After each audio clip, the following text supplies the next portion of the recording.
Introduce yourself and your organization and then ask your question. I request you to be brief and ask only one question at a time. Please keep your mobiles on silent mode. Sir, I request you to deliver your opening remarks. Thank you. Thank you, Mr. Narayanan. Good afternoon, friends.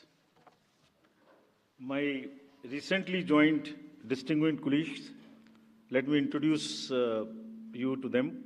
Shri Ganesh Kumar ji on my right and on your left, and Shri Sukhveer Singh Sandhu ji on my left. Senior officials from Election Commission of India, friends from media, और विभिन्न संचार माध्यमों से जुड़े हुए देश के मतदाता, आप सबको सबसे पहले अभिनंदन, नमस्कार। आप सभी का इस प्रेस कॉन्फ्रेंस में स्वागत है। As you see, our team is now complete. All three of us are here and we are fully prepared. So now our request is to all the voters to get inked. Please, the entire team in the ECI is ready to ink the voters. Please join us. I think this is the most awaited press conference in this part of the year. We address you at a precious moment when we as a nation are set to reiterate our pledge to electoral democracy, when Indians will together express their will once again. This is a historic opportunity for all of us. By the way, this year also marks a pivotal moment in the global landscape of democracies. 2024 is a year of elections across the world. Over 6 nations and people will vote across the hemispheres, across the date lines. However, India's elections have been like a pole star, both for its quantity and quality, and I'll elaborate it in detail in this conference. दुनिया के सबसे बड़े और सबसे जीवंत लोकतंत्र के रूप में भारत पर सभी का ध्यान केंद्रित रहता है, जहां चुनाव एक त्योहार है जिसमें लोकतंत्र के रंग उभरते हैं और देश के सभी हिस्से उसमें समावेश होते हैं। चुनाव का पर्व, देश का गर्व। Let me say in the very beginning that it is our promise to deliver a national election in a manner that we add to our global shine and remain a beacon for electoral democracies across the world. We are committed to give the nation a truly festive democratic environment. Friends, the term of 17th Lok Sabha is due to expire on 16th June 24. The term of legislative assemblies of Andhra Pradesh, Odisha, Arunachal, Sikkim are also due to expire in June 24. Jammu Kashmir Assembly में भी चुनाव due हैं. We in the Commission understand with all humility at our command, that every election is a new test and failure is not an option. The entire election machinery has been trained on all aspects of election management. I had myself personally interacted with over 800 district magistrates across the length and breadth of the country. We have interacted with the SPs, DMs, commissioners, range IGs, political parties, enforcement agencies in Delhi and also while visiting the states. और पूरी states में इन सबके साथ समीक्षा करने के दौरान और उसके बाद हमें ये विश्वास है कि हम एक यादगार, स्वतंत्र, निष्पक्ष चुनाव एक पर्व के रूप में सबकी भागीदारी के साथ सुनिश्चित कराएंगे। Before I share the schedule, मैं आपको बताना चाहता हूं कि भौगोलिक, सांस्कृतिक, सामाजिक रूप से विविध इतने बड़े देश में चुनाव कराने के लिए हमने अपने आप को कैसे ओवर द 2 इयर्स पीरियड तैयार किया है। दुनिया के सबसे बड़े लोकतंत्र के चुनावों में लॉजिस्टिक्स और मटेरियल प्रबंधन ही अपने आप में एक बहुत बड़ी चुनौती है। तो let us show you what is the magnitude by which we are doing this elections. We have 97 crore registered voters, more than the combined voters of a few continents put together, Americas, Europe, Australia, many put together. over 10.5 lakh polling stations, and कितने लोग उसको conduct करते हैं? 1.5 crore polling officials and security officials conduct those elections.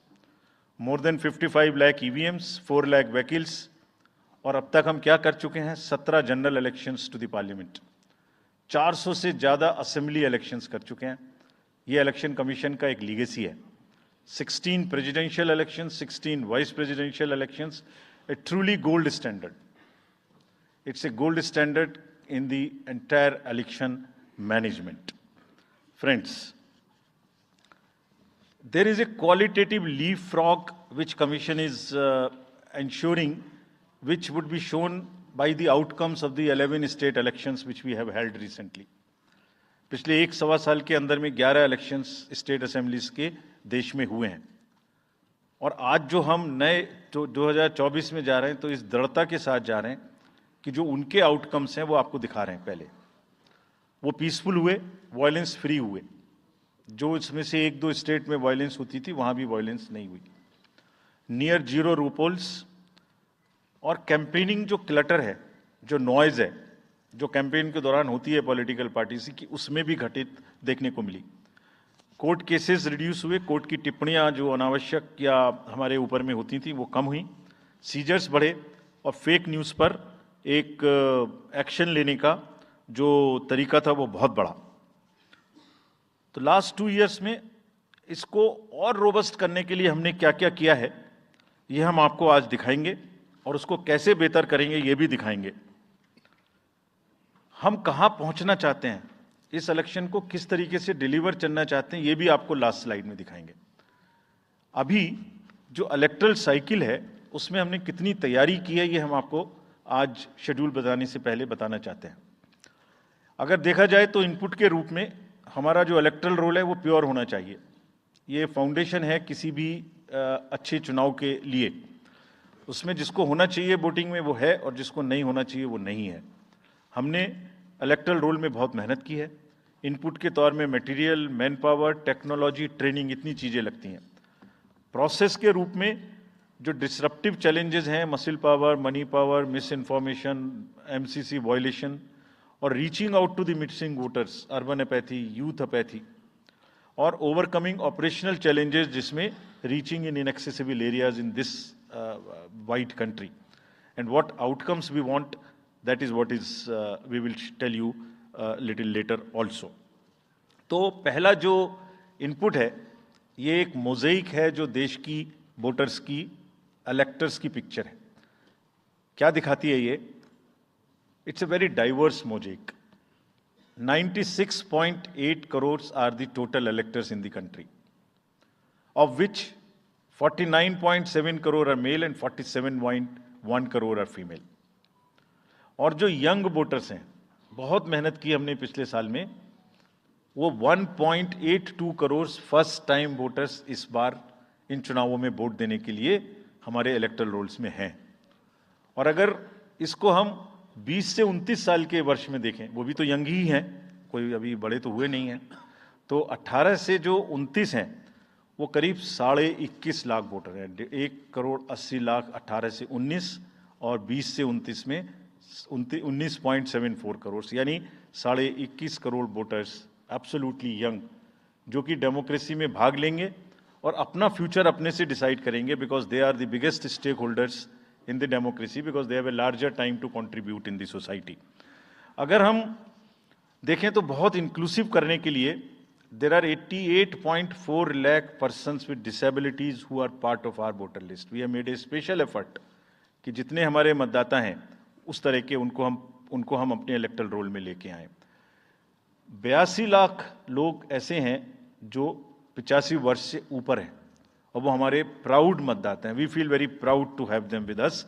और उसमें से 2,18,000 लोग देश में 100 वर्ष से अधिक के मतदाता भी हैं जो हमारे इलेक्टरल रोल में. सो द मोज़ेइक इज, ट्रांसजेंडर्स भी हैं 48,000. तो मोज़ेइक इज लाइक 18 से 19, 20 से 28, 85 transgenders, person with disabilities, and in the entire country, length and breadth of the country. इस rigorous जो प्रोसीजर है इसको बनाने में कितनी मेहनत लगती है, ये मैं आपको दिखाना चाहता हूँ कि हर स्टेज पे इलेक्टरल रोल के प्रिपरेशन करते समय पॉलिटिकल पार्टीज को इन्वॉल्व किया जाता है, ताकि कोई हमसे ये ना प्रश्न कहे कि आपने अपने से इलेक्टरल रोल बनाया और हमें बताया भी नहीं। So when the electoral roll preparation starts, we make a draft publication. We give 2 copies free of cost to the political parties. उसके बाद जितने फॉर्म 6, फॉर्म 7, फॉर्म 8, नया नाम जुड़ने के, डिलीशन के, मॉडिफिकेशन के, मेरा नाम बदल है, घर बदल गया, वो सब की कॉपी हम शेयर करते हैं, उसके मिनट्स बनाते हैं. और इस बार हमने और जोर दिया कि बूथ लेवल एजेंट्स अगर पॉलिटिकल पार्टी हमारे BLOs के साथ लगाना चाहें तो लगाएं. और across the length and breadth of the country, all the district magistrates, we are absolutely confident that silently we were working. सब ने पॉलिटिकल पार्टीज के साथ में हर डिस्ट्रिक्ट में कम से कम 1, 2, 3 मीटिंग्स की हैं, उनको सारे ड्राफ्ट रोल्स दिखाए हैं, दिखाने के बाद जितने ऑब्जेक्शंस हैं वो उनको पूरा किया है और उसके मिनट्स बना के रखे हैं. Friends, we are very confident that and we are conscious that a very solid electoral roll is the foundation stone on any election, and we are ready to go with this. We have also worked on the women voters. Women voters का जो gender ratio है वो बढ़ के अब 948 हो गया, which is again a very healthy sign of women participation increasing in our electoral cycle. राज्य, देश के 12 राज्य ऐसे हैं जहां आज 1000 से ऊपर जेंडर रेशियो है, यानी महिला वोटर्स की संख्या मेल से ज़्यादा है. और जैसे मैंने अभी आपको बताया था कि 1.89 नए वोटर्स हमने जुड़े हैं, उनमें से 18 से 19 में 85 लाख हमारी लड़कियां हैं, फीमेल वोटर्स हैं.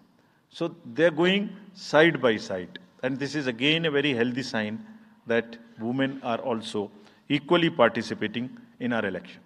और जैसे women participation है, ऐसे ही youth participation is another area which the commission is very conscious and commission is also consistently focusing on. 13 से जो 1.8 करोड़ मैंने आपको बताया, 19 करोड़ वोटर्स 20 से 19, और जिस किसी की भी उम्र 1 जनवरी 2024 को 18 साल नहीं हुई थी, उसका भी नाम हमने एडवांस में एप्लीकेशन में लिया, जो 2024 के किसी भी समय में जिनकी उम्र 18 साल होने वाली है. And you would be happy to note that out of 13.4 lakh advance applications which have come to us, around 5 to 6 lakhs are such who will complete the age of 18 by 1st of April 2024. और वो भी हमारे voter उस समय तक बन जाएंगे. यानी the roll would be as much updated on 1st of April कि कोई भी छूटे नहीं. नेशनल आइकन्स को बड़ी संख्या में हमने यूथ को अपने साथ जोड़ने के लिए इस कार्य में लगाया है. हमें विश्वास है कि यूथ न सिर्फ वोट करेंगे बल्कि हमारे एम्बेसडर्स भी बनेंगे. जो इन्फ्लुएंसर्स हैं वो भी हमारे साथ जुड़ेंगे. वो अपने साथ यूथ एक के साथ अपने 10 दोस्तों को भी लेके आएंगे. और इस बार हम कन्विंस्ड हैं अपने डिफरेंट आउटरीच एक्टिविटीज़ की वजह से कि वो हमारे साथ ज़्यादा से ज़्यादा जुड़ेंगे. फ्रेंड्स, जब हम वोटर्स को अपने बूथ पे बुला रहे हैं तो हमारी ये भी ड्यूटी बनती है कि हम अपने बूथ को बहुत अच्छे से उनके लिए तैयार करके रखें. कैसे तैयार करें? हर बूथ पे पीने का पानी होगा, टॉयलेट होगा, मेल एंड फीमेल अलग, साइनेज होगा, पर्सन्स विद डिसेबिलिटी के लिए रैंप होगा, एक व्हील चेयर होगी, हेल्प डेस्क होगी, वोटर फैसिलिटेशन सेंटर होगा, और शेड भी होगा, सफिशिएंट लाइट भी होगी. यानी minimum basic facilities would be available at all the polling stations. और these polling stations will be set up across the length and breath. उत्तर में हिमालय की बर्फीली चोटियां हों, या दक्षिण में कन्याकुमारी का समुद्र तट, पश्चिम में राजस्थान के रेगिस्तान से लेके अरुणाचल के जंगल और मेघालय के वेटेस्ट रीजन, इलेक्शन कमीशन देश के हर कोने में प्रजातंत्र को मजबूत बनाने के लिए अपने पोलिंग स्टेशन, अपने पर्सनल को लेके जाएगा, and we will take democracy to every corner of the country, and we are sure that we would make it a very overwhelming experience for our voters. And then the voters delight, polling stations इस तरीके के मिलने चाहिए जिसमें ये सभी चीजें आपको मिलें. Then how would we ensure that it is also inclusive? Inclusive in the sense 85 plus जितने वोटर्स हैं उनके हम घर जाके वोट लेने के लिए तैयार हैं. नॉमिनेशन से पहले सबके घर में हम फॉर्म 12D पहुंचाएंगे. देश के कुछ हिस्से में घर से वोटिंग हो चुकी है असेंबली इलेक्शंस में, कुछ राज्यों में अभी नहीं हुई है.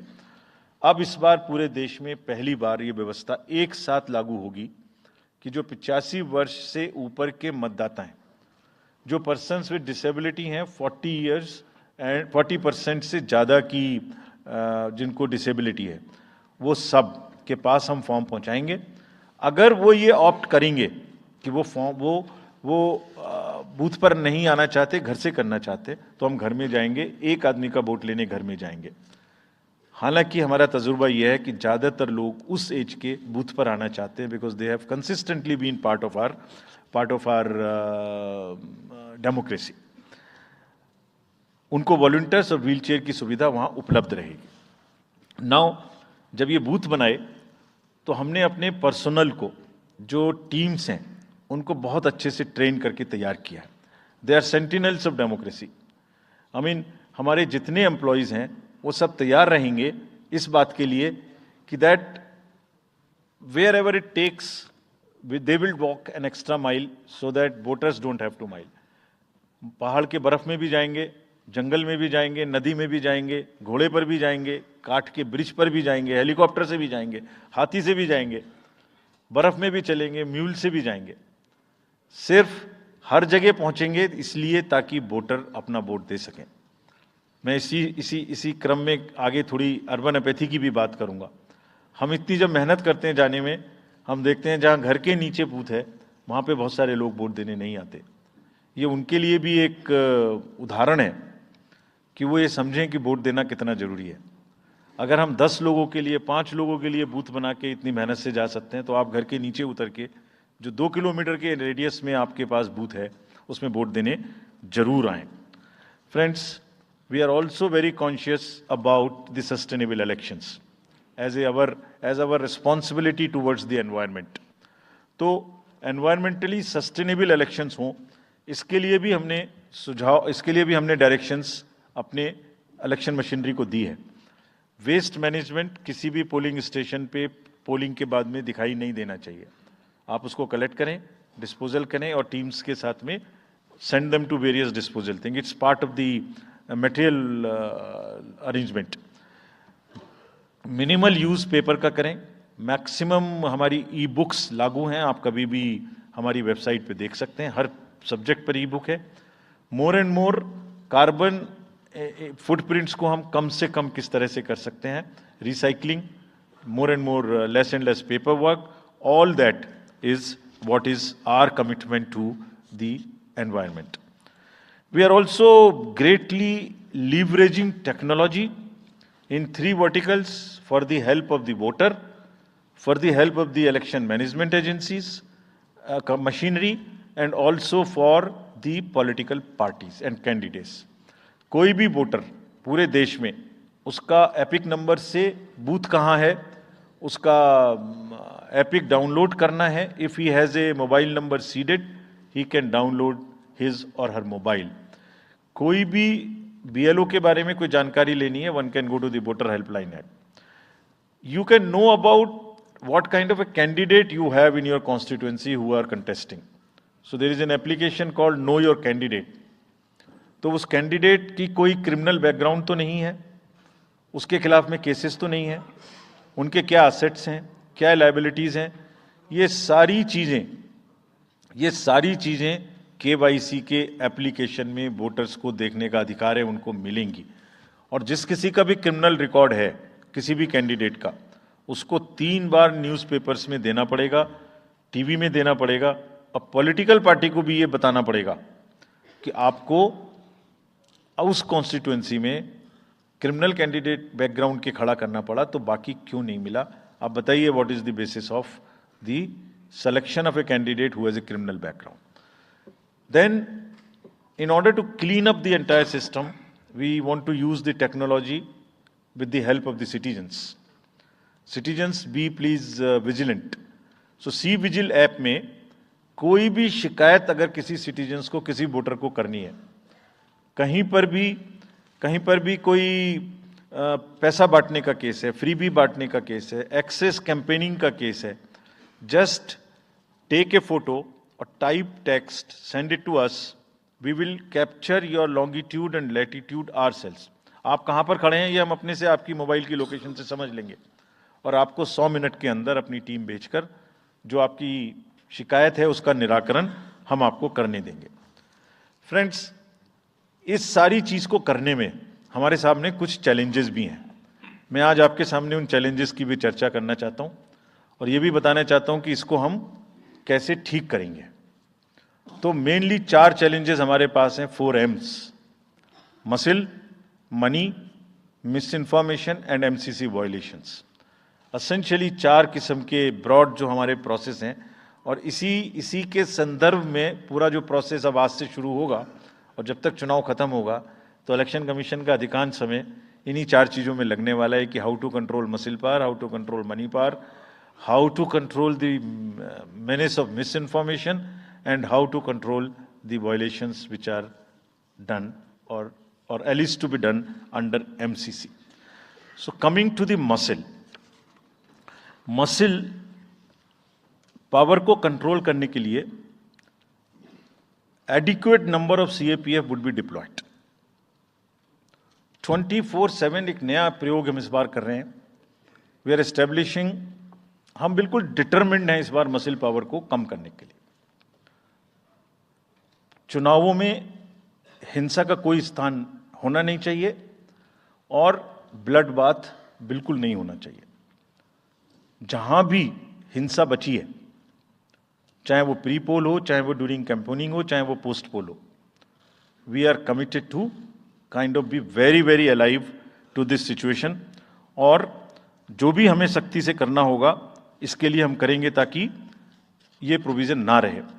हर डिस्ट्रिक्ट में एक कंट्रोल रूम बनाया गया जो दिन उसमें 5 किस्म के फीड्स होंगे: TV, social media, webcasting which is on the booths, 1950 की लाइन जिससे शिकायत आती है, एंड ग्रीवेंसेस पोर्टल।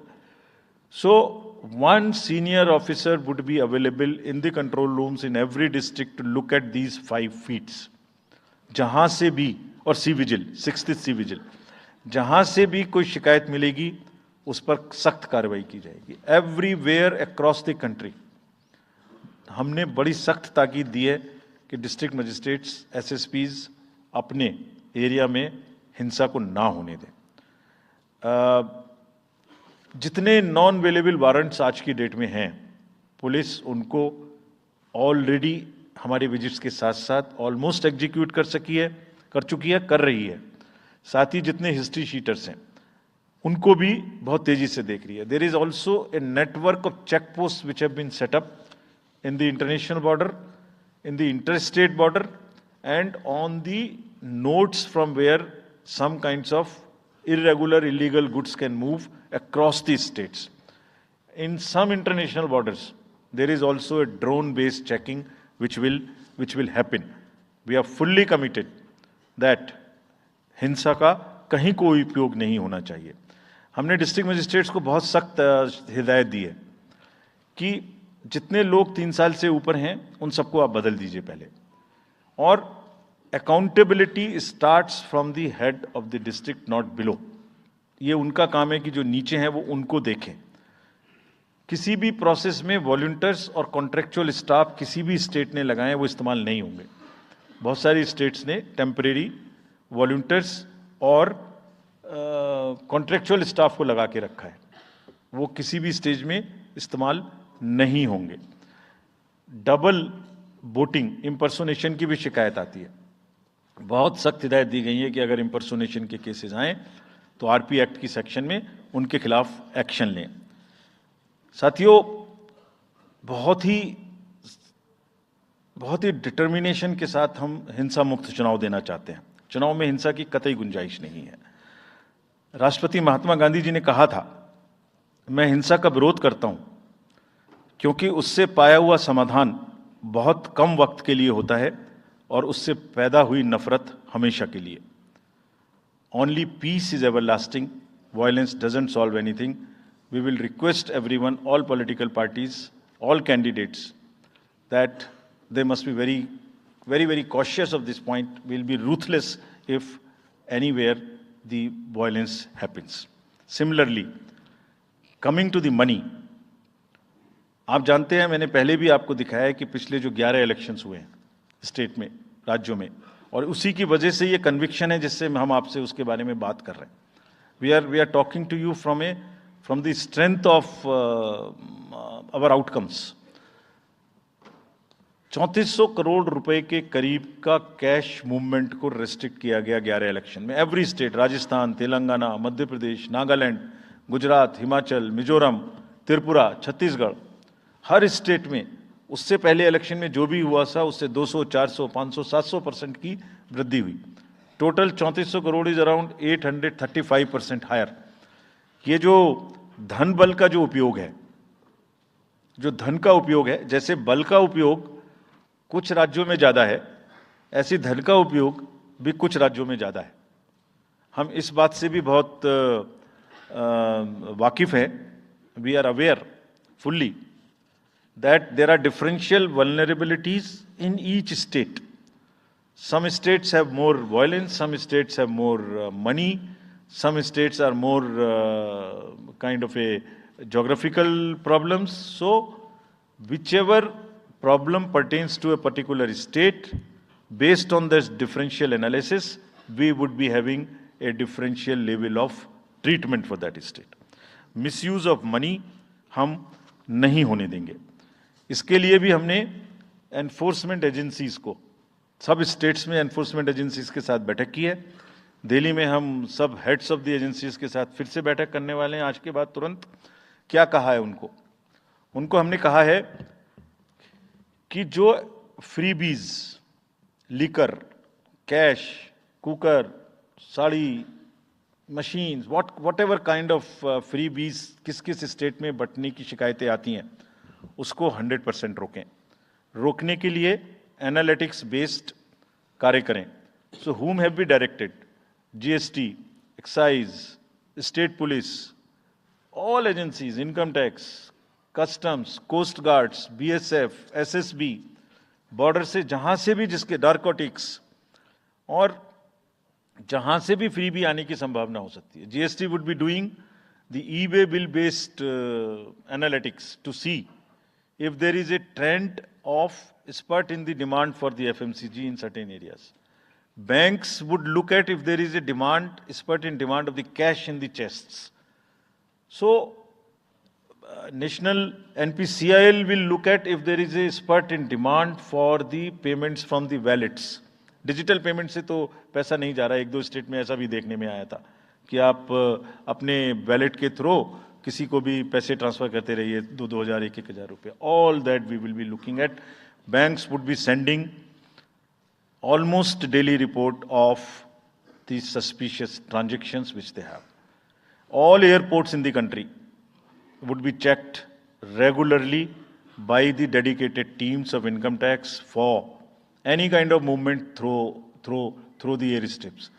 और जहां जिन राज्यों में एयर स्ट्रिप्स कॉमर्शियल के अतिरिक्त हैं, जहां हेलीकॉप्टर्स लैंड कर सकते हैं, we have asked and we have got actually the Bureau of Civil Aviation of Security to issue detailed instructions कि जिस किसी क्षेत्र में हेलीकॉप्टर या चार्टर्ड फ्लाइट उतरेगी, वहां जो भी सामान उसके अंदर में उसकी as per the directions, as per the instructions and guidelines of the BCS, almost equal to the commercial airports, checking होगी।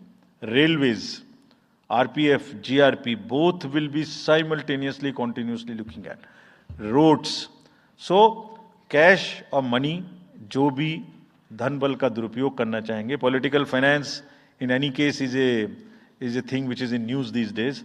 So this is our effort to add to that thing so that there are much more cleaner elections. Coming to the third M, which is the misinformation. This also troubles us a lot during the elections. While we are conscious of two facts, that the social media helps us in taking out our outreach programs. जितना हम youth, women, voters को अपने पास लाने की कोशिश करते हैं, उस मीडियम को यूज करते हैं. We are also conscious that on social media, in democracy, there is a full freedom to criticize anybody, including criticizing us. Why not? If we are doing wrong, criticize us. But you should not be allowed to create fake news which is not based on facts, because it can disturb the public order. ये अफवाहें फैलाते हैं. तो हमने सबको instructions दी हैं, किस किस्म का इंस्टीट्यूशनलाइज तरीका किया. ये कुछ इस तरीके की नई चीज़ें हैं जो इस बार के चुनाव में सबको देखने की मिलेंगी. मैंने मसिल पावर के बारे में भी बताया, मनी पावर के बारे में भी बताया, मिस इन्फॉर्मेशन के बारे में. तो ये जो प्रोसेस है इलेक्शन का, जो आज से शुरू हो रहा है काउंटिंग के बीच तक, जिसमें शोर शराबा गंदगी की संभावना बनी रहती थी, वो हमारा प्रयास है कि कम से कम हो. उसके प्रति हम बहुत ज़्यादा सजग रहें. इसमें क्या करेंगे? Under section 69 and 79(3) of the IT Act, authorized authority of each state is empowered to ask for takedown of the social media posts. In almost all states, authorized officials have been appointed or are being. और social media के बारे में आप सबसे भी एक appeal है कि थोड़ा देख लें. मतलब जो आया उसको आगे नहीं करना चाहिए. इसमें एक बहुत बड़ा झूठ का बाजार भी है. मैं इसके बारे में सोच रहा था तो मैंने कुछ चंद लाइनें लिखी थी जो आपको बताना चाहता हूं. झूठ के बाजार में रौनक तो बहुत है, गोया बुलबुले जैसी तुरंत ही फट जाती है. पकड़ भी लोगे तो क्या हासिल होगा सिवाय धोखे के. तो उसको थोड़ा रोक के देखें, समझ लें आगे बढ़ाने लायक है कि नहीं है, ना बढ़ाएं. Now friends, the last problem. चुनाव के दौरान हमारे सामने एक और बहुत बड़ी समस्या है, और वो समस्या है चुनावी प्रक्रिया का, पॉलिटिकल डिस्कोर्स का घटता हुआ स्तर, जिसमें as we call it, it's a plummeting level of the political discourse. अगर हमने सब पॉलिटिकल पार्टीज को बहुत स्ट्रांग एडवाइजरी इशू की हैं. आप पूछेंगे कि एडवाइजरी तो दी, उसके बाद एक्शन क्या होगा, उसका भी जवाब मैं आपको दूंगा. एडवाइजरी इशू की हैं जो भी पिछले 11-12 इलेक्शंस में, एक्चुअली जो पिछले 5 साल में जितने भी एमसीसी के वायलेशंस होते रहे, उसको हमने इकट्ठा करके एक फाइनल एडवाइजरी दी है before the 24. So this is how we have set our grounds, and what we have done in that, we have set, we are putting political parties on notice. Means we have asked political parties to give copy of our guidelines to each star campaigner. Political parties के जितने भी बड़े नेतागण star campaigners हैं जो campaigning करेंगे, उनके व्यक्तिगत नोटिस में हमारी गाइडलाइंस ले आइए. ये जिम्मेदारी हमने पॉलिटिकल पार्टीज को दी है. So now what is happening, we have put them on notice and we will presume knowledge of the guidelines. These are the two fundamental changes which we have made silently. People were asking, you issued so many notices last time, did nothing. You left it at that. That was a moral censor. Now we will go beyond. We will go beyond, and here we have said we will also look at the past. We will also look at the history. We might look at a calibrated approach dealing with the MCC violations, which may be, जो MCC violations किस प्रकार की हो सकती हैं. I mean statements which should inspire rather than divide. Issue based campaign हो, hate speeches, religious speeches, private life का criticism is what is absolutely avoidable. People should be refraining from giving unverified and misleading advertisements, or masquerading as an advertisement as a news. इसमें हमने editors को भी advisory issue की है. वो एक newspaper में बड़ा बड़ा ऊपर में छप जाता है कि इसकी लहर और उसकी लहर। अगर ऐसा है तो साफ साफ लिखें कि ये एडवर्टाइजमेंट है, let it not pass through advertisement. We have issued these advisories, now the time is during this election to go beyond advisories, take concrete action, for which in the advisories there are relevant sections of the acts which are also inbuilt. So notice is there, knowledge is there, sections are there. So please, our request is कि campaigning के दौरान please don't try to cross the red line. ये वैसे भी इसलिए जरूरी है that in this digital world, जो भी एक बार मुंह से निकलता है उसका रिकॉर्ड तो 100 साल तक के लिए पैदा हो गया, वो बार बार चलता रहता है। So please avoid creating digital memory of bad words which are coming from your mouth. Please be civilized during the election, this is what is our advice. और एक बार जब लड़ाई झगड़ा होता है ना तो प्रेम का धागा टूट जाता है, और जब प्रेम का धागा टूट गया तो बड़ी मुश्किल होती है। रहीम ने कहा था, रहीमन धागा प्रेम का मत तोड़ो छिटकाए, टूटे से फिर ना मिले, मिले गांठ पड़ जाए। तो क्यों ऐसी गांठ बांधनी है? थोड़ा प्यार मोहब्बत से कैंपेनिंग करें, शोर शराबा कम हो। फ्रेंड्स, पॉलिटिकल पार्टीज को और भी बहुत सारी स्ट्रीमलाइन करने के लिए उनकी एक्टिविटीज़ को हमने कदम उठाए हैं। ये मैं पिक्चर आपको इसलिए दिखा रहा हूँ कि हर फील्ड के अंदर में we are ready that how we would control this. क्या किया है? Around 537 registered unrecognized political parties have been taken out of the political space. वो क्या करती थी? किसी के नाम में कैंडिडेट खड़ा कर दिया, गाड़ियों की परमिशन ले ली, दूसरा कोई यूज कर रहा है, किस्म किस्म की भांति एंटाइटलमेंट ले लिया, भांति भांति का वो they are cluttering the political space, crowding out the genuine persons. So that is what it has been done. सारी फाइनेंशियल जितने भी अकाउंट्स हैं पॉलिटिकल पार्टीज के और जितनी भी कंट्रीब्यूशन रिपोर्ट्स हैं वो सब डिजिटाइज्ड फॉर्म में हमारे पास आएंगी, ऐसा हमने उनको कहा। डायरेक्शंस दे दिए, इट इज स्टार्टेड कमिंग। तो जो भी पॉलिटिकल फाइनेंस की चर्चा देश में चल रही है उसके साथ साथ ये भी कार्य पीछे से बैकग्राउंड में चल रहा है, because commission always believes in the transparency in the political financing. Plummeting level, I have already said.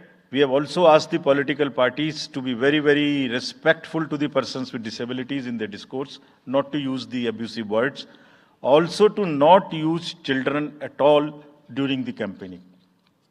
बच्चे नहीं है इसलिए कि उन्हें कैंपेनिंग में लाया जाए. We will be very strict if anybody does that. We are also giving advisories to political parties that have internal organizational structures within your party, within the parameters and in a right form. Friends, we are appointing 2,100 observers. जितनी चीजें मैंने आपको बताई, ये सब चीज को field officers तो करेंगे ही करेंगे. हम 2100 ऑब्जर्वर्स को अपॉइंट कर रहे हैं और इस बार उनको हमने क्या खास सख्त हिदायत दी है. और जो भी डीओज लेवल प्लेइंग फील्ड प्रोवाइड कर रहे हैं कि नहीं कर रहे हैं वो स्पेसिफिकली इसको देखेंगे. Inducement and coercion, intimidation free election हो, इस पर स्पेसिफिकली नजर रखेंगे, हमें रिपोर्ट करेंगे. फोर्स जितनी भी जा रही है किसी भी राज्य में उसका डिप्लॉयमेंट रैंडमाइज्ड हो. ऐसा नहीं कि उस फोर्स को कहीं बैठा दिया, काम नहीं कर रही, या कहीं दूसरी जगह भेज दिया जहां जरूरत नहीं है. They will be randomising the force. Entire election machinery will be randomized in the presence of the in the presence of the observers. Now, having done all this, what are the, जैसे मैंने पहली slide में बताया था, तो what are we expecting, हमारे elections कैसे होंगे. So, let me show you this. What is our effort? What is our endeavor? As a last slide, let me tell you. There are reduced repolls, that is what we are endeavoring. Zero violence, that's what we are endeavoring. No inducements, जिस पे कार्य हो. Fake news curve की जाए. Campaigning clutter और बदमिजाजी कम हो और लोगों का पार्टिसिपेशन बढ़े. जो 67% पार्टिसिपेशन था वो बढ़ के अधिक से अधिक पहुंचे. With this, I would like to in the end appeal to the voters that elections belong to you. बहुत मेहनत की है हमने 2 साल में, आगे भी करेंगे, लेकिन दामोदर अब आपके हाथ में है. We are handing over the baton to you. Please come and vote. Political अपने जितने भी हमारे चुनाव कराने कर्मी जाएंगे, उनसे मैं फिर से एक बार अपील करना चाहता हूँ, आज सुन रहे होंगे कहीं ना कहीं, कि लेवल प्लेइंग फील्ड प्रोवाइड करना उनका परम धर्म है. इसमें से कतई भी कोताही ना बरतें. उनको बताया गया है, इंस्ट्रक्शंस दी गई हैं, अगर बरतेंगे तो will be ruthless in dealing, because majority ऐसा नहीं करती. अगर 1-2 करेगा तो उसकी वजह से हम अपने इलेक्शंस को बदनाम नहीं होने देंगे. Will be ruthless. And lastly, my appeal to the political parties again.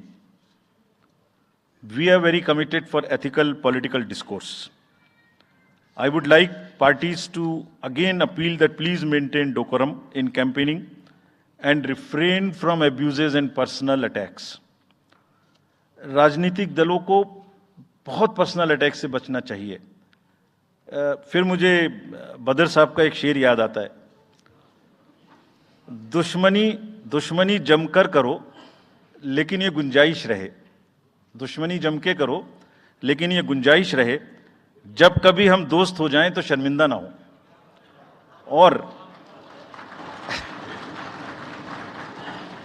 वैसे भी आजकल जल्दी जल्दी दोस्त बनना और जल्दी जल्दी दुश्मन बनने की प्रक्रिया थोड़ी ज्यादा चल रही है. तो पार्टीज कम से कम ऐसा ना गंदा बोलें कि वो एक दूसरे के दुश्मन बन जाएं और फिर कुछ ना हो सके. With this I would once again thank all the press media who have come here. Very sincerely, this is what I have seen in now 3.5 years. You are our natural allies. You are eyes and ears. हमारा कोई criticism होता है आप करते हैं, हम अपनी बात कहते हैं आप करते हैं. आप ही के थ्रू हम वोटर्स पे पहुंच सकते हैं. प्लीज वोटर्स तक हमारी बात पहुंचाइए, उनको बाहर निकलवाइए. ये सारी स्लाइड्स, सारा प्रेजेंटेशन आपको अभी तुरंत इसी माध्यम से हमारी वेबसाइट पे मिल जाएगा. Download, use it in your stories. कुछ और चाहिए तो हमें बताइए, हम देंगे. Now I come to the schedule which you were waiting, and I hope I didn't delay it. I have not bored you by what I said. So now will be announcing schedule in 3 phases. First for the by elections. There are 26 assembly constituencies in the country जहां by poll होना अभी है due. Bihar, Gujarat, Haryana, Jharkhand, Maharashtra, Tripura, Uttar Pradesh, waste Bengal, Telangana, Himachal Pradesh, Rajasthan, Karnataka, Tamil Nadu. इन सब राज्यों में by elections होना due है. आज तक की जितनी भी वैकेंसी थी बाई इलेक्शंस की, 26 की 26 हम पूरी कर रहे हैं, ताकि हमारे खाते में कोई भी वैकेंसी ना रहे. और ये उसी फेज में होंगी जिस फेज में पार्लियामेंट्री इलेक्शन उस पर्टिकुलर इलाके में हो रहा है. वो कब हो रहा है वो मैं आपको जब फेज आएंगी तो उसमें दिखा दूंगा. But all the 26 assembly constituencies will go to the by poll, so that during this election itself we can complete this entire process. अगर आपने नोट कर लिया हो तो now I come to the assembly elections. साथियों, 4 राज्यों में assembly elections जैसे मैंने बताया था जून में खत्म हो रहे हैं. सिक्किम जो 2 जून को with 32 assembly seats. Orissa June 24th June with 147 assembly constituencies. Arunachal Pradesh on 2nd of June with 60 assembly constituencies. Andhra Pradesh on 11th June 24 with 175 assembly constituencies. These are the simultaneous elections to the parliament. They will be held simultaneously. They will also be held in the same phase where the parliament elections will be held. So now, when I tell you the parliamentary elections, then I will tell you. But in case of Andhra Pradesh, the date of issue of Gazette notification would be 18th of April 2024. और date of poll would be 13th May 2024. तो आंध्रा के case में notification 18 अप्रैल 24 को होगा और date of pole 13th May 24 को होगी। इसके बाद अरुणाचल प्रदेश में date of gazette notification 20 March को होगा और date of poll 6th phase being on 29th April and 25th May elections। ये सब आपके साथ में हम अभी शेयर कर रहे हैं ताकि आपको लिखने में, रिपोर्ट करने में इसको आसानी हो। Coming to the general elections to the Lok Sabha, जो विश्व का सबसे बड़ा लोकतांत्रिक त्योहार है, सबसे बड़ा लोकतांत्रिक त्योहार, biggest. 543 parliamentary constituencies, of which 84 are reserved for SCs and 47 are reserved for STs। तो इस 543 पार्लियामेंट्री कॉन्स्टिट्यूएंसीज के महात्योहार में शेड्यूल बताने से पहले सभी वोटर्स का फिर से हाथ जोड़ के आग्रह, अनुरोध, गुजारिश that please join for the voting, come on the day of voting. छुट्टी मनाने ना जाएं, जरूर आ जाएं। Schedule of the Lok Sabha poll Phase 1, we'll do it in 7 phases, as was done last time. 7 phases. Phase 1 will start from 20th March notification, 5 days from now. And last date of withdrawal would be 30th March and date of poll would be 19th of April. इसमें phase 1 का schedule एक दिन से हमें 2 बार करना पड़ रहा है, फिर बिहार के लिए वहां एक फेस्टिवल है, तो नोटिफिकेशन की डेट सेम है, लेकिन बस लास्ट डेट ऑफ विड्रॉल हमें 30 मार्च की जगह 2 अप्रैल सिर्फ बिहार की फर्स्ट फेज के लिए करनी पड़ रही है, क्योंकि वहां त्योहार है। और 19 अप्रैल को यहां वोटिंग होगी और पूरी कंट्री में 4 जून को काउंटिंग होगी। So phase 1 this will look like this. ये मैप भी हम आपको प्रोवाइड कर देंगे अभी। ये जो येलो पोर्शन है ये ऐसा दिखाई देगा। तो इसमें जो फेज 1 का जो मैप है, इसमें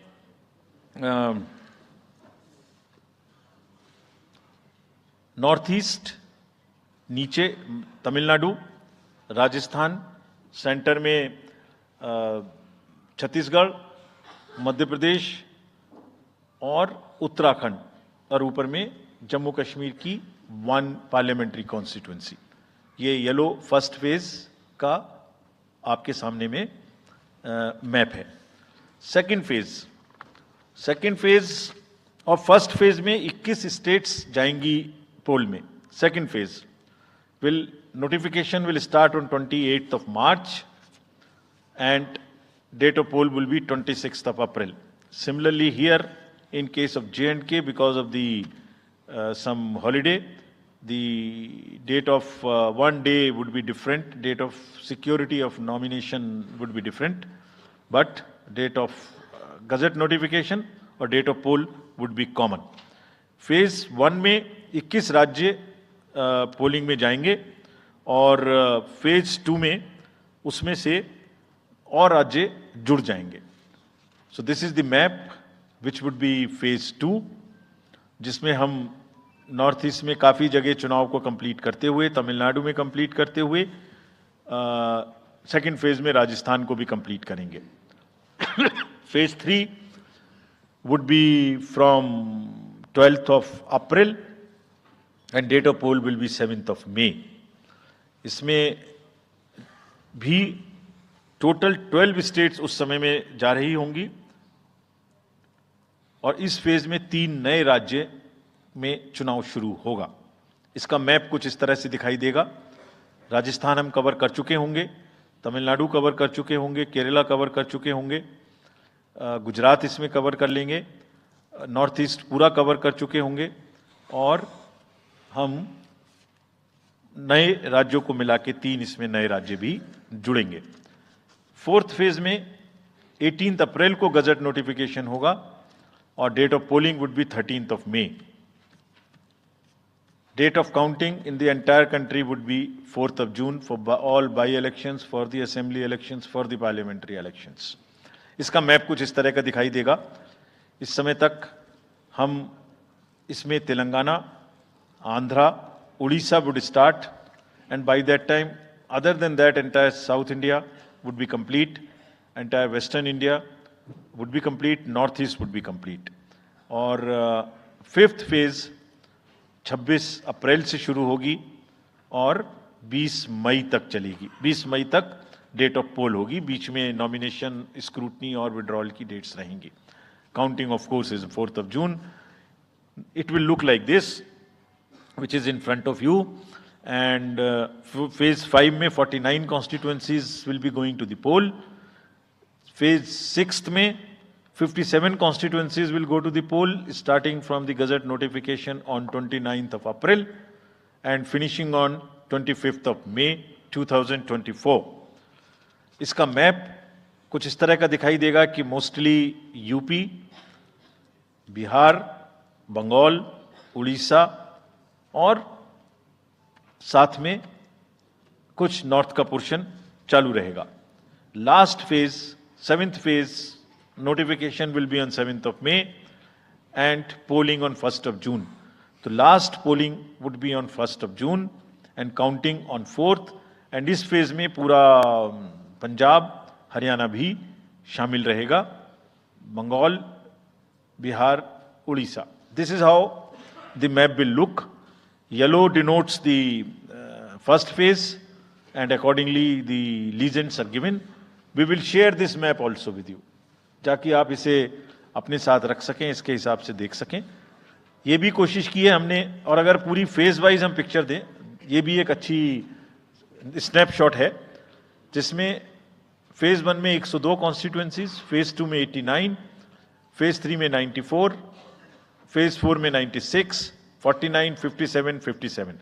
So we'll start with the 102, the largest, slowly come down and finish northeast, move up from the south and finish the western area. तो इसमें वेदर और हर चीज़ का ध्यान रखते हुए काफ़ी सोचने के बाद ये शेड्यूल बनाया गया है। विद दिस, जो single phase, single poll date है वो 22 स्टेट में होगी। 2 राज्य 4 बार में जाएंगे, कर्नाटका, राजस्थान, त्रिपुरा, मणिपुर। 3 फेज में 2 जाएंगे, छत्तीसगढ़ एंड असम। 4 फेज में 3 जाएंगे, उड़ीसा, मध्य प्रदेश, झारखंड। 5 फेज में 2 जाएंगे, महाराष्ट्र एंड जम्मू कश्मीर। जम्मू कश्मीर की हर पार्लियामेंट्री कॉन्स्टिट्यूएंसी के लिए 1 फेज होगी। और 7 फेज में 3 जाएंगे, Uttar Pradesh, Bihar and West Bengal. With this friends, I end my address and thank you very much. Thank you, sir, for those detailed remarks. Please hold on. So, you raise your hands, हाथ खड़ा कर दीजिए, माइकर्स आपके पास आएंगे। तो we will start with you in the first row. Where are the micers? आप आइए, इनको दे दीजिए। जो, yeah, CC sir will take 4-5 questions at one time. So after that we'll take the next person. Yeah.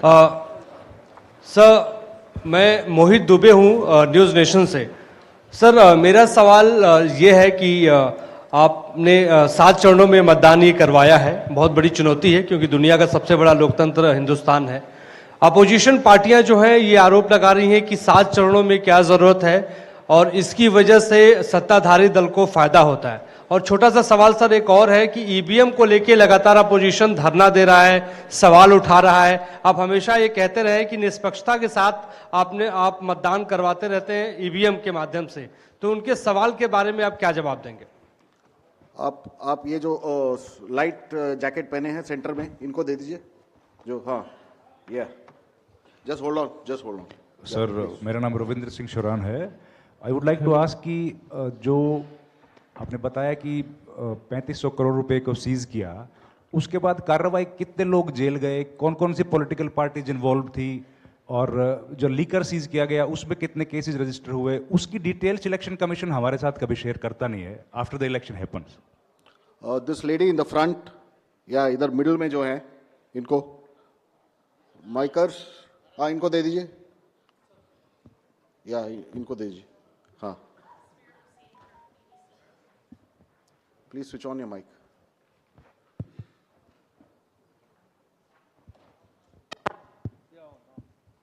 Samir Hussain from BBC News. This is an incredible feat to try and get every person who's eligible to vote.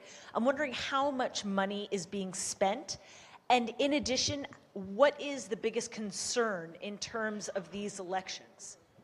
Okay.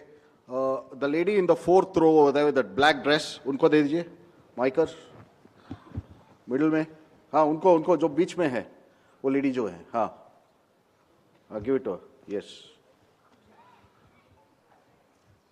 Switch on your mic.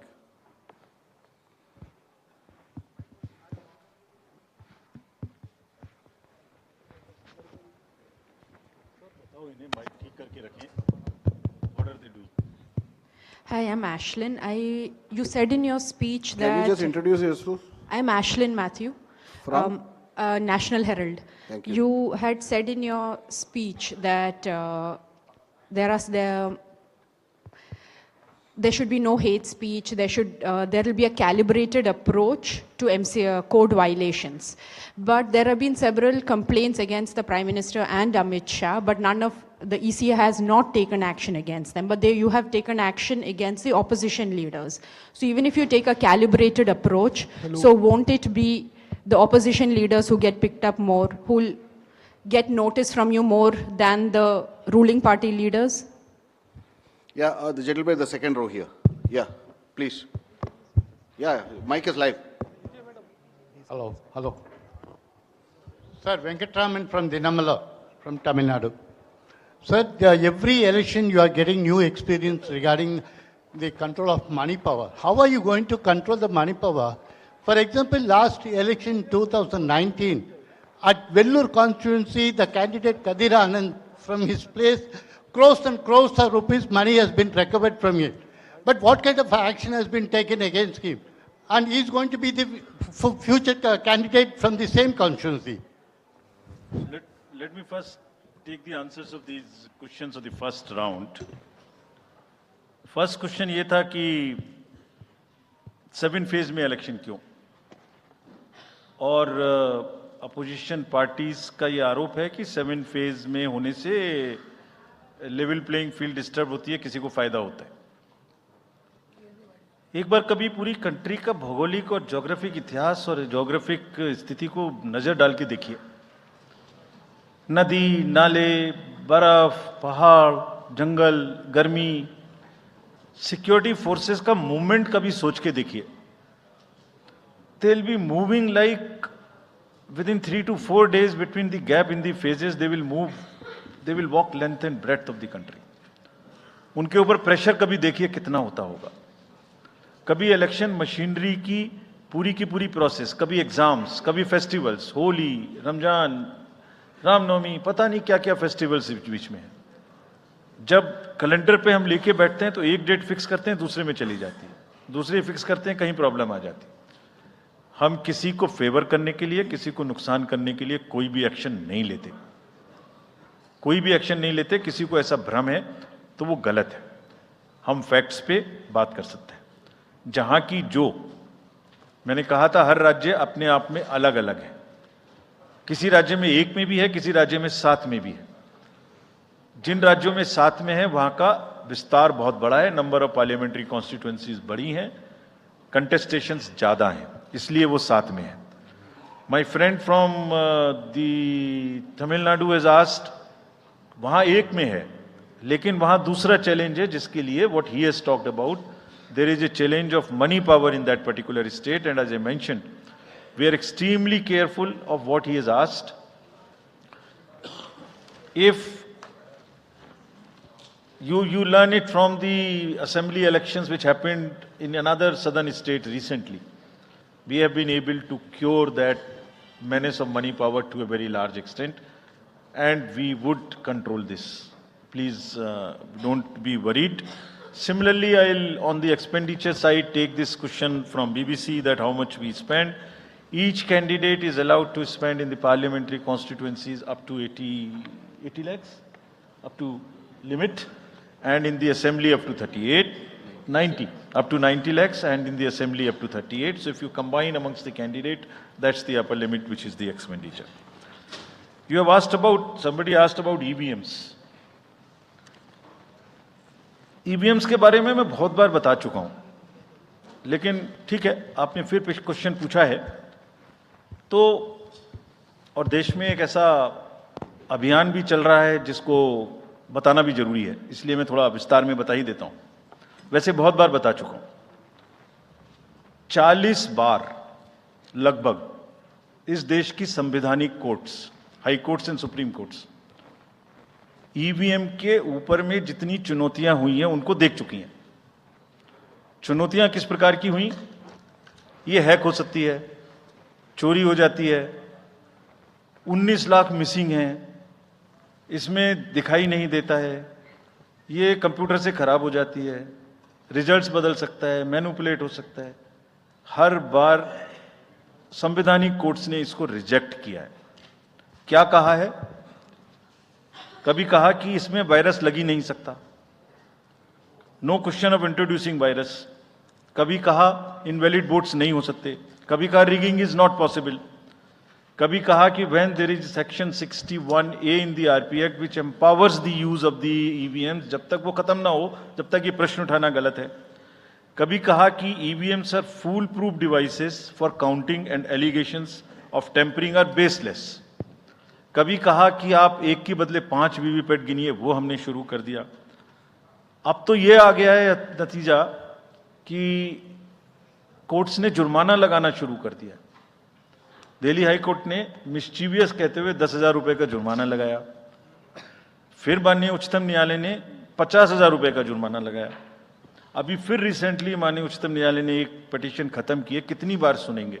क्यों बार बार वही बिलाप करना है? कोई चीजें तो हमसे पूछिए।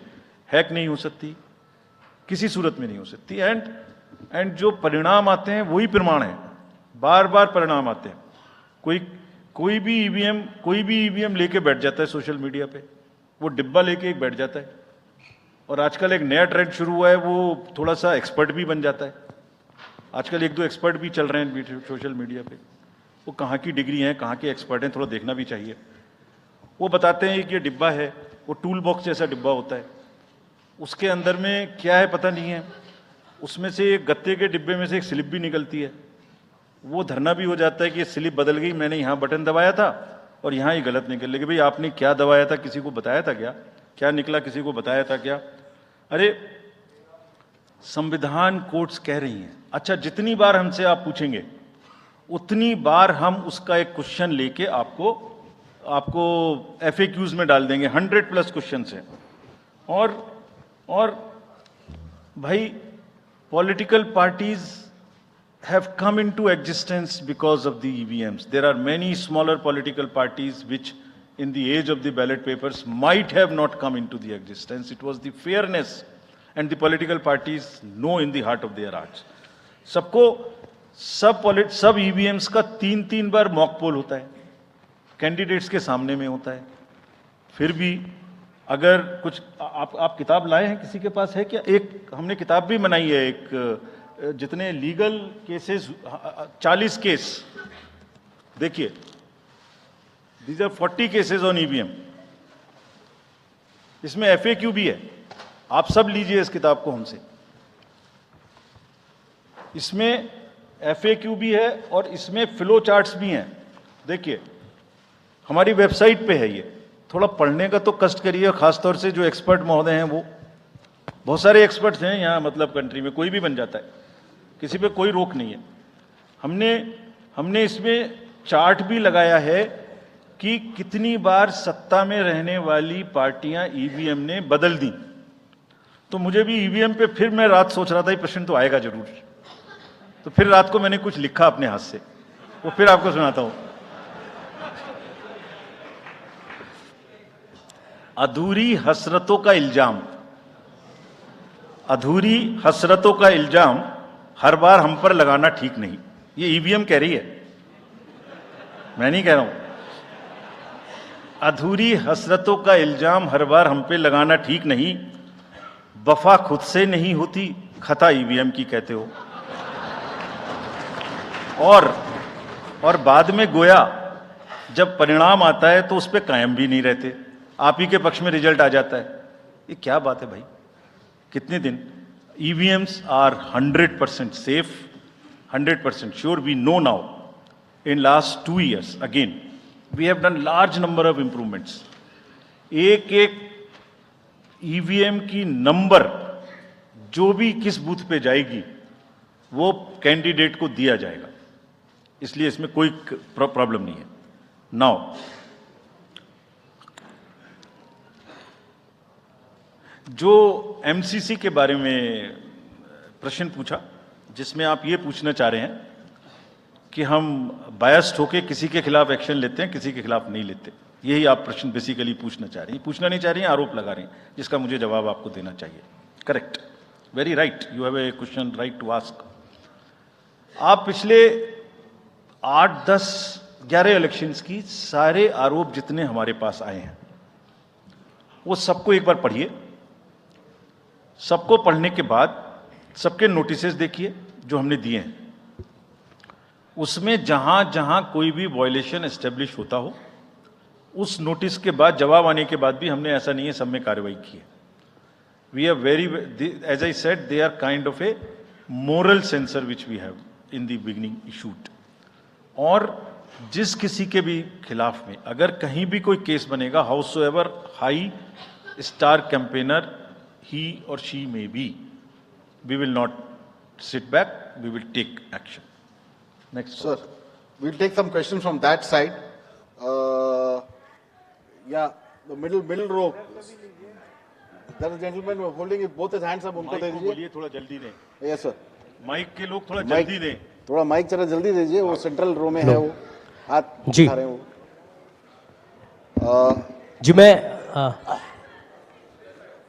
जी मैं आशीष हूँ, अमर उजाला डिजिटल से. मेरा सवाल है सर, जो आपने अभी 4M की बात की थी, उसके लिए क्या कोई एडिशनल डिप्लॉयमेंट आपने किया है? अगर किया है तो वो क्या है sir? Just, yeah, give it to him there. Yeah, please. Yeah. Can I? मैं राजस्थान पत्रिका से नवनीत मिश्रा हूँ. अभी इलेक्टोरल बॉन्ड पे जिस तरीके से घमासान मचा हुआ है और सुप्रीम कोर्ट ने भी उस सिस्टम को खत्म कर दिया है, और जो चुनावी चंदे की जो पारदर्शिता की बातें होती हैं, तो उसके लिए वो सिस्टम लाया गया था. तो आयोग का अगला कदम क्या होगा, क्योंकि इसके बाद से कैश की चुनौती है वो बढ़ेगी चुनाव में. Sir, Sunil Prabhu from NDTV. Just two, three points, because you just now made a comment that every EVM has a number, and your own commission had asked for a totalizer. That totalizer has not happened because, if you wanted, in the essence, a free and fair election, then you should not be identified. The others, you said disclose. In the interest of the general public, and now we can't get from Mr. Arun Goel because he hasn't only cited personal reasons, in the best interest of the commission, would you be able to disclose what exactly happened? Why did Mr. Arun Goel, who worked with you and sadly is not here today in this entire process, if you can come clean about what exactly happened, what were the differences that led to his sudden and abrupt exit? That's Ravi Tripathi, DD News. Go over there. Yeah. Sir, मैं रवि त्रिपाठी हूँ, जी news से. मेरा सवाल यह है कि एक तो सीट के नंबर जो सर आपने दिए हैं वो 543 के बजाय 544 हो रहे हैं काउंट करने पर. ऐसा क्यों है, ये एक तो जानकारी. और दूसरा कि मॉडल कोड ऑफ कंडक्ट का जो सवाल खड़ा किया हमारे किसी दोस्त ने कि बार बार विपक्ष ये सवाल खड़ा करता है, तो पिछली बार उन्होंने नाम दिया कि मोदी कोड ऑफ कंडक्ट, जिसमें मोदी के खिलाफ आप सॉफ्ट होते हैं और राहुल गांधी के खिलाफ आप ज़्यादा एक्शन लेते हैं. ऐसा क्यों होता है, ऐसा आरोप क्यों लगता है चुनाव आयोग? Yeah, gentleman next to you. Yeah. Sir, Neeraj हूँ, न्यूज़ 18 इंडिया से. सर, पहले तो चुनाव आयोग को बहुत बहुत बधाई कि आप लोग पूरी कंप्लीट टीम हो गए हैं, दोनों चुनाव आयुक्तों को, और इस बड़ी प्रेस कॉन्फ्रेंस के माध्यम से हम लोग का वास्ता हो रहा है. हमारा सवाल ये है कि ये तो हमें अंदाजा था कि जम्मू और कश्मीर में विधानसभा के चुनाव नहीं होंगे इस बार, लेकिन ऐसा क्यों किया है? हालांकि आपके पास वक्त है, कोर्ट ने भी आपको वक्त दिया है. जम्मू कश्मीर में विधानसभा चुनाव न कराए जाने की क्या वजहें हैं? Yeah, the gentleman is yeah, give it to him. Yes. Very. Sir, my name is T.N. Ashok. I used to be former editor of PTI. I also write a lot of political articles from New York. So I just wanted to know, I was just following the Federal Election Commission of the US, which publishes on its website the amount of money raised by presidential candidates, like say, it has just come out only yesterday. Biden has raised about $106 million. Trump has raised $88 million. Nikki Haley has raised about $48 million. And Vivek Ramaswamy has raised about $24 million. Is it possible for the Election Commission of India to publish such kind of details of not the candidates, but the parties, how much have they raised for the 2024 elections? Yeah, thank you. CC will take questions. Now let me answer these questions first. Very critical, very important questions. What are in everybody's discussion during this time, and it is necessary that one clears the stand on that. So first of all, I must congratulate that you have calculated it's 544, not 543. I never guessed that anybody would so quickly calculate this. कि ये 543 seat हैं तो 544 total में कैसे आ गई? एक constituency में 2 बार election होंगे, विच इज इन मणिपुर, तो वो 2 बार काउंट हो रहा है, इसलिए 544 से. So this is the first part of yours. Let me come to mister Prabhu. You asked the questions on totalizer. I entirely agree with you that booth wise result मालूम होने से किस बूथ पर किसने किसको कितना वोट दिया ये जानने से it's not a best possible situation in the country. We fully agree with this, and therefore we brought totalizer. The totalizer was an instrument कि जैसे एक राउंड में 14 टेबल पर काउंटिंग हो रही है, तो 14 मशीन्स को एक साथ जोड़ दीजिए और 14 का रिजल्ट एक साथ आएगा, तो कम से कम इतना पता नहीं लगेगा. लेकिन महाशय, यहां तो एक ही मशीन के रिजल्ट पे भरोसा नहीं हो रहा. मैं 14 जोड़ दूंगा तो लोग बोलेंगे पता नहीं क्या कर दिया. Let the political system mature itself. The need is to introduce totalizer. We are ready to introduce it. Technology is ready. But let one has to work in the entire landscape. Let that be matured further. We prepared the machine to take votes of the migrant workers remote voting. The prototype is ready. Machine can take 72 polling assemblies together. That's a step towards remote voting. We are also ready at some stage for remote voting through electronically, through blockchains and all. But let such things take time to assimilate, to adjust. एक समय होता है हर idea का. So perhaps the time for this idea has not come. It is a little premature. But yes, it can tackle that ill. About my friend you asked. Mr. Arun was a very, very distinguished member of our team. And I thoroughly enjoyed working with him all the time. But in every institution, somebody will have to be given the personal space. And I'm sure the personal space should not be touched and one should not be insensitive to ask personal questions. If he had personal reasons, it's fine, you must respect it. In the commission, let me make it clear to everybody. As you said, disclose, disclose, disclose. We also have another principle, participate. Involve all political parties. So in the commission, we have a very sound tradition, not today, of large, and I must thank this to my predecessors, worthy predecessors. Whatever we are today, it is because of them. And that's one tradition in the commission, that dissent within commission is encouraged. Within 4 walls of ECM, the commission room, which we call, it's a round room. Because it's such a complicated exercise in the world, 3 minds are always better than 1. We discuss, we sleep over issues, we take time, we assimilate. And हमेशा एक उसमें कहावत है ना, फिर मुझे याद आ गया वैसे ही, निंदक न्यारे राखिए. आसपास रखने चाहिए जो लोग आपको चैलेंज कर सकें. सो कमीशन में बहुत ट्रेडिशन है. वो हमेशा होता रहा है और होते रहना चाहिए. So that's the answer which I wanted to give you. Jammu Kashmir assembly elections क्यों नहीं हमने कराए, ये आपने एक प्रश्न पूछा. बहुत इंपॉर्टेंट क्वेश्चन है नीरज जी आपका. हम बहुत कॉन्शियस हैं इस बात से और बीच बीच में आरोप भी लगते रहते हैं. हम वहां गए थे तब भी हमसे लोगों ने कहा कि हमें तो सुप्रीम कोर्ट जाना पड़ा आपसे क्या आपको कहलवाने के लिए कि इलेक्शन कराइए, और आप क्यों नहीं कर रहे हैं. तो पहली बात, आपने इतने समय से क्यों नहीं किया. तो पहली बात मैं सबके सामने ये इसको स्पष्ट करना चाहता हूं कि Jammu and Kashmir reorganisation act was passed in 2019. ये सबको विदित है कि 2019 में Jammu Kashmir reorganisation act pass हुआ.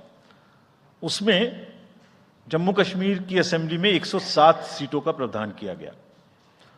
उस 107 में से 24 सीटें रिजर्व थीं पाक ऑक्यूपाइड जेएंडके की, बची 83 में से 7 रिजर्व थी एससी के लिए और एसटी के लिए कोई रिजर्वेशन नहीं था. राइट. 2022 में उसके बाद डिलिमिटेशन कमीशन आया और उसकी रिपोर्ट्स को एक्सेप्ट करके नोटिफाई किया गया. उसने इन सीटों की संख्या में परिवर्तन कर दिया. तो another act change this number of seats. क्या हो गया, 107 से बढ़ के 114 हो गई, 24 उसमें पाक ऑक्यूपाइड जेके की रही, 90 बची, तो 83 से बढ़ के 90 हो गई और 9 सीट एसटी के लिए रिजर्व कर दी गई. ये नया फीचर क्रिएट हो गया. और साथ ही साथ 2 सीट माइग्रेंट्स के लिए रिजर्व कर दी गई, जिसमें से 1 वुमेन की थी. और उसके बाद 1 सीट का नॉमिनेशन अलाउ किया गया, जो कि पीओके से डिस्प्लेस्ड लोग जो इंडिया में हैं उनके लिए वो रिजर्व की जाएगी. और ये सारे, जिसका मतलब reorganization act and delimitation act were not in sync, and therefore there was no occasion for the commission to conduct the election till that happens. When did that happen? That happened in December 2023 by amendment in the J&K reorganization act. तो हमारा metre कब से चालू हुआ है? दिसंबर 2023 से metre चालू हुआ है चुनाव कराने का. असेंबली और पार्लियामेंट में चुनाव कराने के लिए हम जेएंडके के सभी पॉलिटिकल पार्टीज ने हमसे कहा, ऑल, कि आप हमारा चुनाव पार्लियामेंट के साथ कराइए. वी रेस्पेक्ट दैट, और हम समझते हैं कि हमारी ड्यूटी है हम उसे कराएं. सारी एडमिनिस्ट्रेटिव मशीनरी ने टुगेदर एक स्वर में कहा कि सर हम एक साथ नहीं करा सकते. हमने पूछा क्यों, तो उनका आंसर था कि जब असेंबली कॉन्स्टिट्यूएंसी के चुनाव साथ साथ में होंगे तो एक असेंबली में लगभग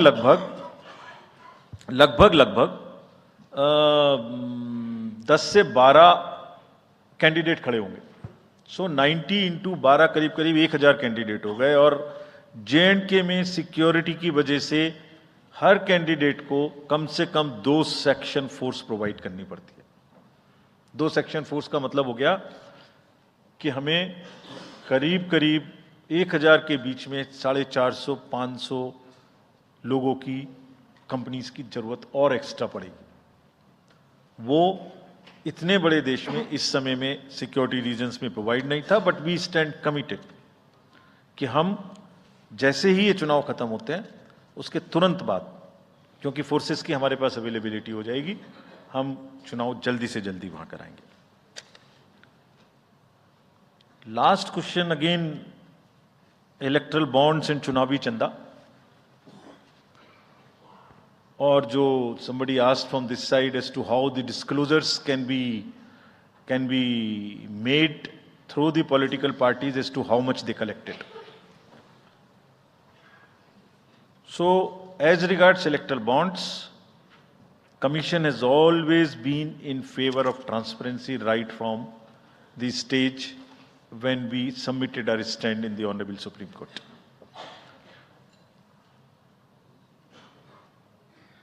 Again, in a democracy, there is no scope for hiding things. Democracy is all about making everybody know, aware, transparency, information. It must be shared. We are all for it. So this is the first part of the entire exercise. It must be known. The country has to now also ask and find solutions to an institutional mechanism where the donor's privacy is also considered, is a point in question. We have made it compulsory for all political parties to make the contributions they are receiving. The answer to this side as to the declarations are made on the donations. Every political party is required to, under the guidelines, to make declaration to us on the contributions they receive. Also in the annual accounts, how much they have collected, how much they have spent. Also, after every election, they are supposed to give us an account of what they spent in that particular election. Supposing assembly election has taken place, we have contested, we have spent so much. And we publish it on the website of the commission for everybody to know what is happening. And this we have now made digital. But the unaccounted money which is used in the elections, on which during the elections we are very particular to control it, but how do we also control the donations in the unaccounted form is something which the entire nation has to work together. How the donor's privacy is also protected, he is not harassed, how it is channelized, how it is more and more white. In the digital age, there must be almost no scope. It must be a very, very less cash economy. I am speaking from my old finance days, but it must be very, very less cash economy, and therefore one has to think of it, and I am sure some better system will evolve where it becomes like that. Yes. So should we take Last another round? round? Yes, sir. Last round. Last round of questions. The lady at the back. Yeah. Good evening, sir. This is Ritika from the Indian Express. You're not audible.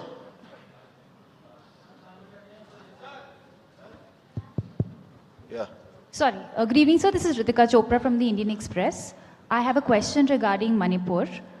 There's been this huge displacement of people on account of the ethnic strife. There are people who've been displaced living in relief camps and haven't come back home.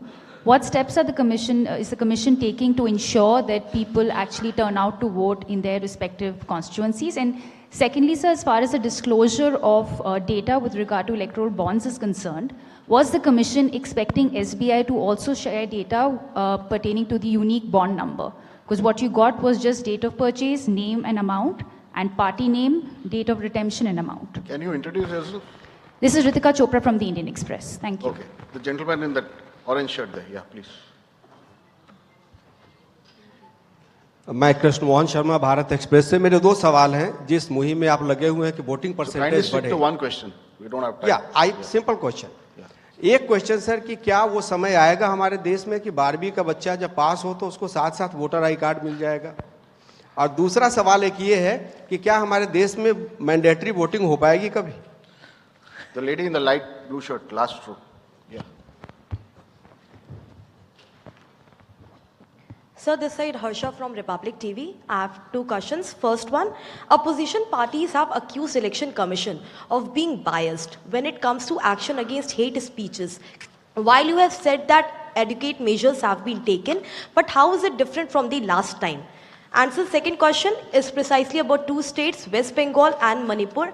Both these states have witnessed immense violence last year. One during Panchayat election and other one with ethnic clashes. How Election Commission is ensuring safe and peaceful election in the booths this time?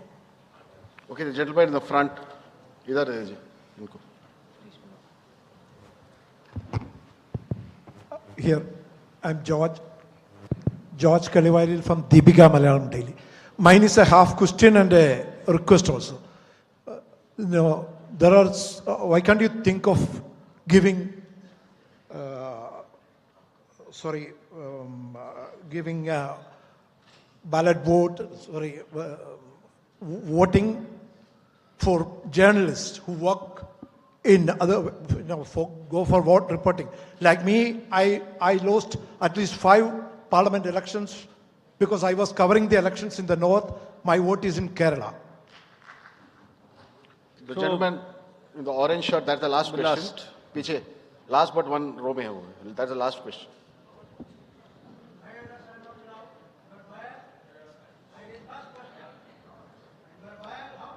Coming. Go ahead. Yes. Sanjay Sharma आज तक से हूं मैं।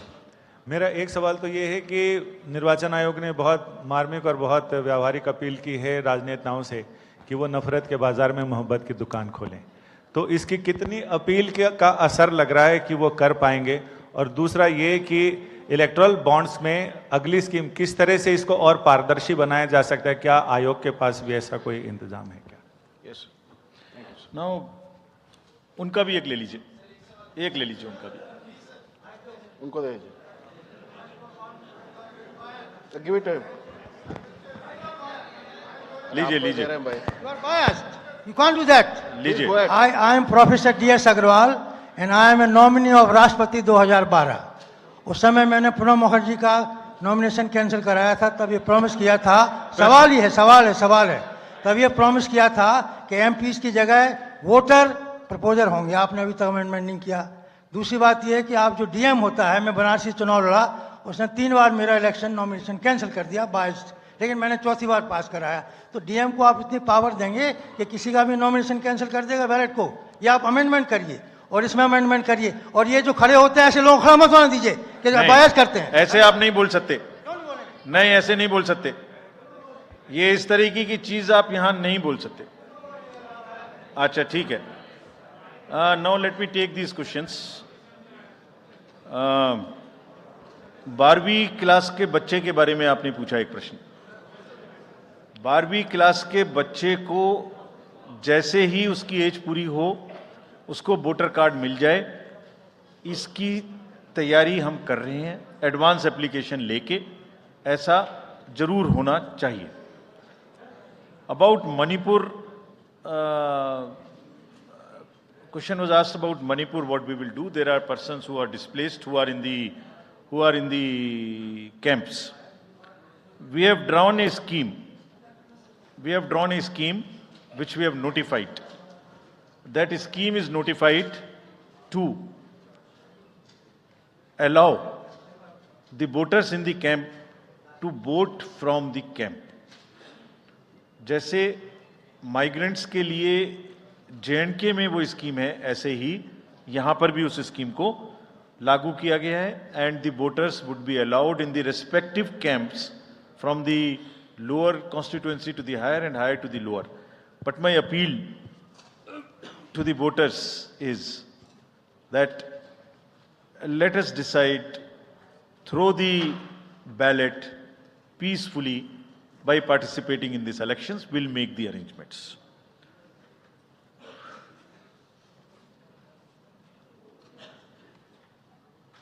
So postal ballot तो available है press को, हैं?